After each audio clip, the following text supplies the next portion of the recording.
Okay, since we have both of these trailers sitting right next to me, it's going to be really easy to show them off to you and give you a good understanding of the differences. And the first one that I want to talk about is the size. And let's start over with the 145 first. Okay, so size is important, and especially depending on your tow vehicle. So if you have a tow vehicle already and you love your tow vehicle, for example, this trailer right here, you can see it's hooked up to a Jeep Gladiator. And this trailer is actually owned by one of the guys at our facility, Michael, and that's his Jeep. And just so you know, he is married to his Jeep. Like, maybe his wife and children are more important, but I'm not sure. He loves his Jeep, and he will never sell his Jeep. So for him, quite frankly, the larger trailer is not even an option. This is the reason why he owns it, right?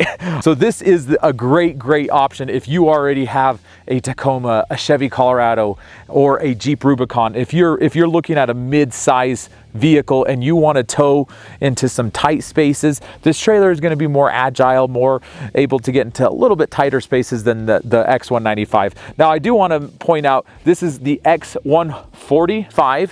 If I were to have named this model, I would have called it the X14.5, just because that's kind of how I remember how long the box is. The box is 14 feet and a half. So it's 14 and a half feet, 14.5. So that's the box. The total overall length is 21 feet and 7 inches. And that's from the stuff on the back all the way to the tip of the tongue. And the last thing is this has 2 tires. It is sitting on an independent Cruisemaster suspension, but there's 2 tires on it. This is going to add some agility to the trailer, just being able to maneuver into tight spot. Also, it's shorter, so that makes it easier as well. And this trailer, depending on how you option it, it's not going to exceed 5,000 pounds dry weight. It's actually quite a bit less depending on how you option it. So let's head on over to the X195. Okay, here we are in front of the X195, and kind of the same thing.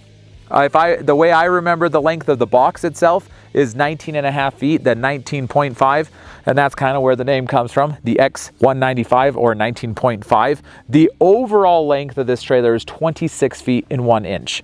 So the box itself, well, the overall length is about 4 feet longer. The box itself, though, is about 5 feet longer, and that does add quite a bit of space on the inside, and we'll get to that in a little bit. And also, as you can see, we have 4 wheels on the ground. Obviously, this is a little bit more to manage. It's a little bit longer. It is really not that much to manage for a trailer in general, but it's going to be a little bit more than that other trailer. So maybe not getting in as crazy tight spaces as the X145. And also another thing is, you know, towing a tandem sometimes is a little bit better. They're a little bit more stable. Quite frankly, both of them tow incredible. They tow really well. So I wouldn't buy one over the other because one tows better than the other. They both tow the same. Now, 4 wheels on the ground in an off-road situation tends to be a little bit better because they kind of independently move up and down from each other. With the other one, you're obviously potentially going to get a little bit more rocking, but honestly, they're both amazing. And the 145 will be more superior in some situations off-road than this one, and then this one will be a little bit more than that.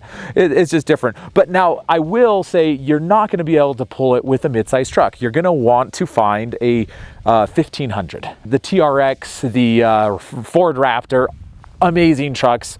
You can throw it behind these. That's what they've been towed with mostly since their beginning. I'm towing it with a 2500 Power Wagon.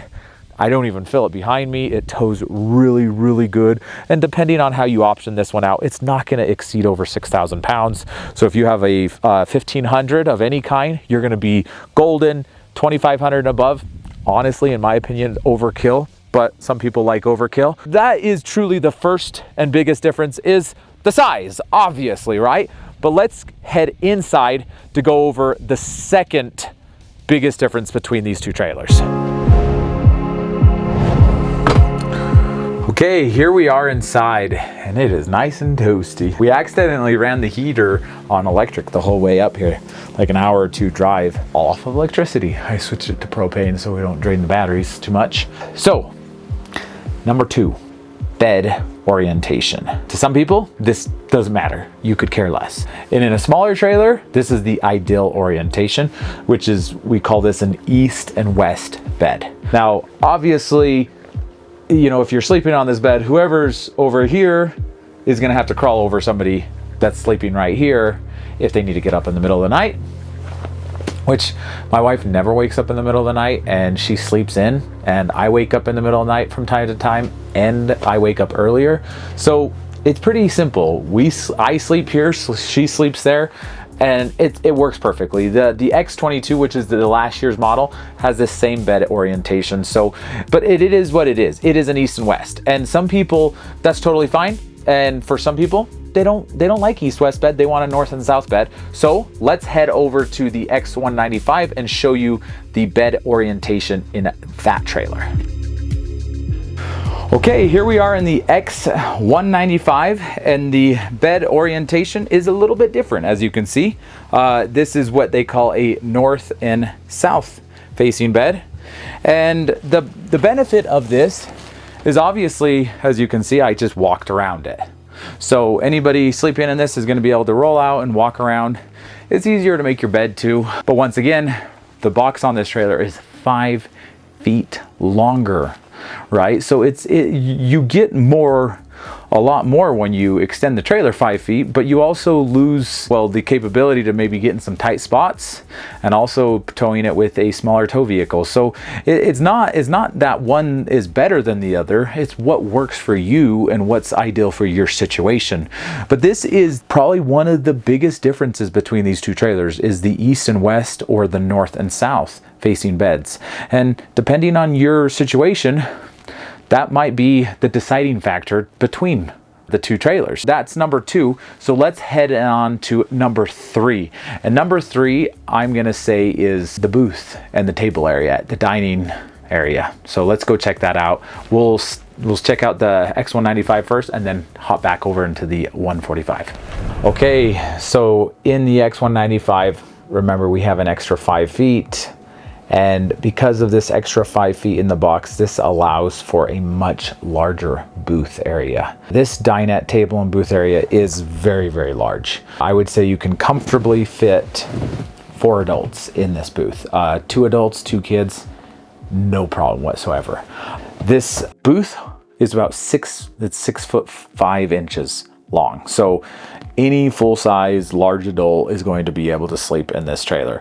So you can easily say this trailer sleeps 3 adults or 2 adults and a kid. Potentially, depending on the size of your kids, if you wanted them to sleep, you know, maybe head over there and head over here and feet to feet, you could potentially put 2 kids in here too and sleep 4, a family of 4. It's not super wide, but it is very long and gives you a lot of space. And also for the hanging out and eating, this table is a good size table. You can have your plates and be able to eat comfortably in here. This does drop down and it turns into a bed. So like I said, you know, you can sleep extra people in here. So this booth is very, very comfortable, lots of space, very large table. You know, if you're a couple, it's like more space than you'll ever need. For a family, you got the sufficient space for a family of 3, possibly even 4. So that is the third and probably one of the biggest differences between the X195 and the 145. But let's jump over to the 145 and show off that booth.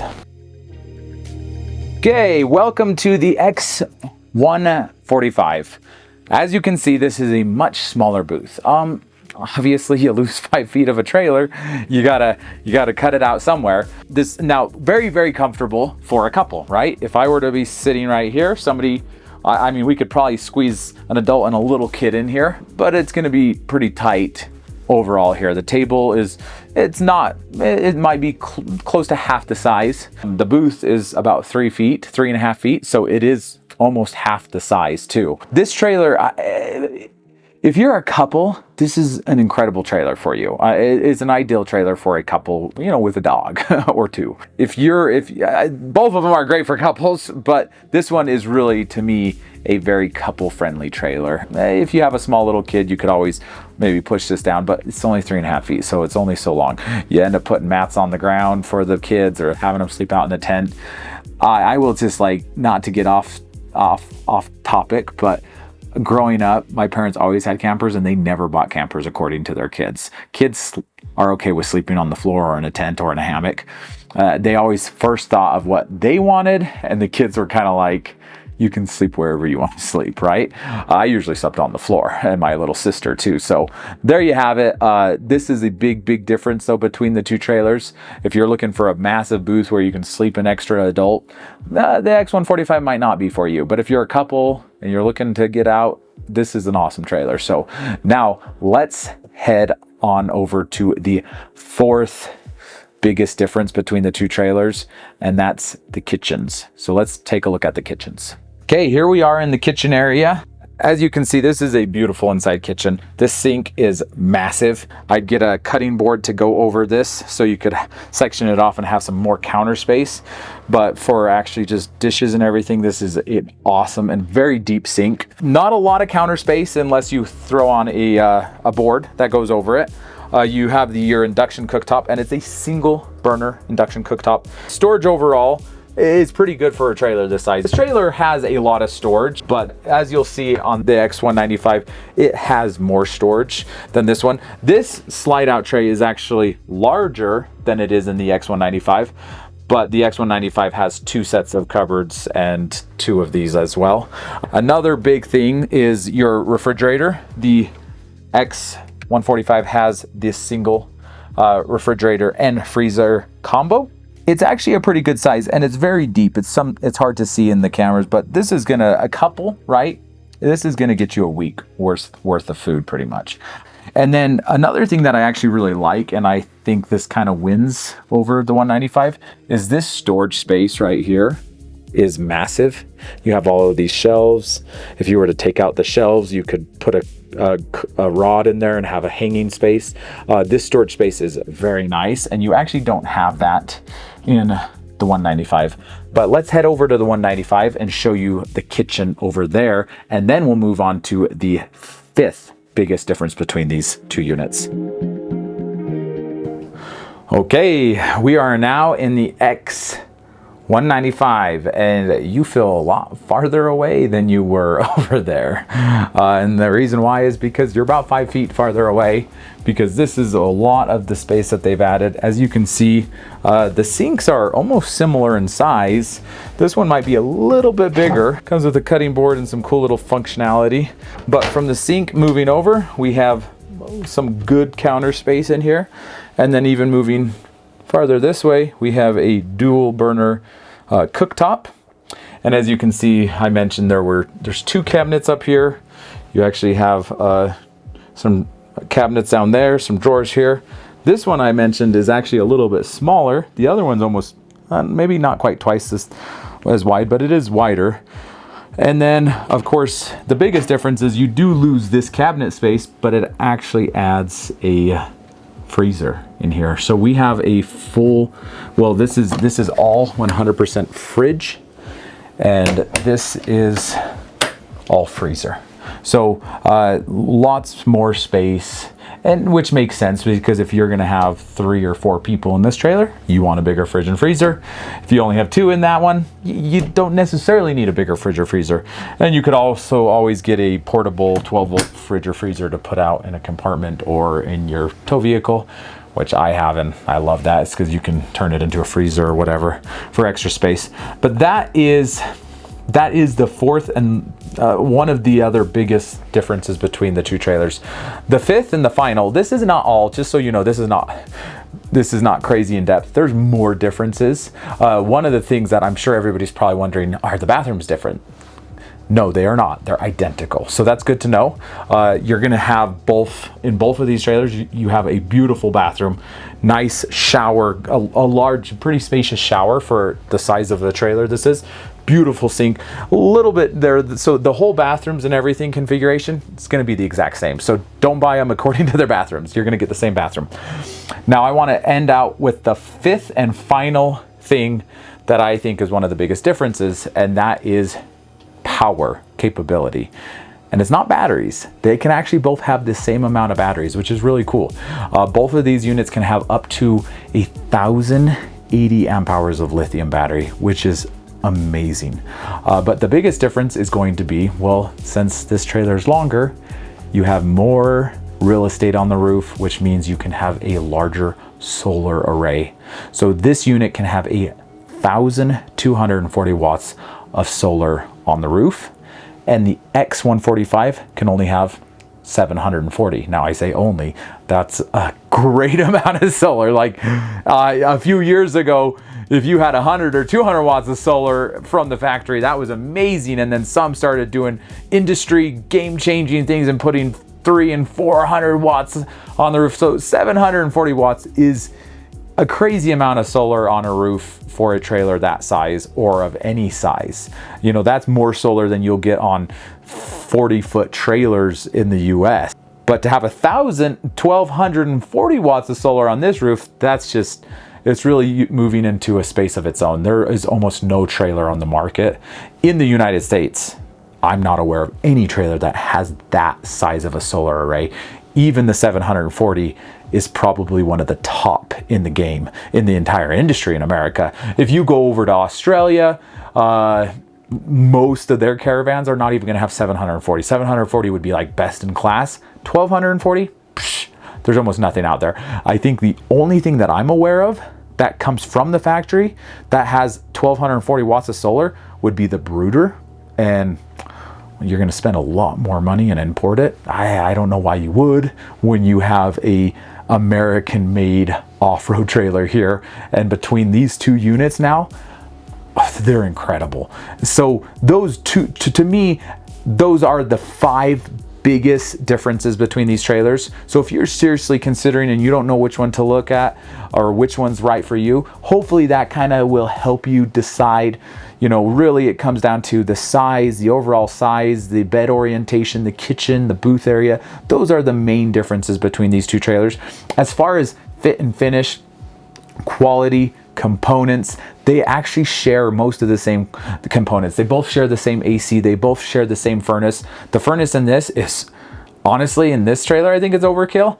In that trailer, it's unbelievably overkill. Like the X145, that furnace is like, you have to turn it down and put it on eco, and that trailer's like warm in minutes, right? So both of them are sharing the same components that are very, very premium, very high end. Everything from the isotherm from Italy to the Truma from Germany. You're really dealing with good premium components. So you're not gonna buy, that's not like a cheaper version of this trailer. Both of them are as far as the standard of quality and components go, they're the exact same. It's really mostly just orientation and the sizing that's the biggest difference between these two, and a little bit more options with this, with a 2-burner versus a single burner. You know, larger fridge, more solar. That's the biggest difference. But at the end of the day, one's not better than the other. It's more about what fits you in your lifestyle. We have, you know, these ones, that smaller one, some people, you know, if you're pulling with a Lexus or a Land Rover, right? If you have a Defender, one of the new Defenders, or an old Discovery, or if you're a Toyota Land Cruiser, and like I already mentioned, all the mid-size trucks, you're going to be able to tow that trailer without any problems. This trailer, you're going to be pushing it. You're going to be right at the max of your limit, and I wouldn't recommend that. You're going to want a 1500 for the X195. But that's the main differences between the X145 and the X195. And if you have any questions that you want to get right now, you can always text us at 801-860-0035 or go over to our website at ROAOffroad.com or RVsOfAmerica.com. That will get you there. Also, if you want to see some more up-to-date and raw behind the scenes and some of the cool stuff that we're doing, go over and check out our Instagram or now our new TikTok account. We have two of them, ROA Off-Road and Roamer_USA. The Roamer_USA is me personally. I'm posting kind of the behind the scenes, what we're doing on the day-to-day here at ROA Off-Road, and also some of the things that we're working towards. That stuff is pretty fun, TikTok and Instagram. Thank you once again for watching and have a wonderful day. Bye-bye.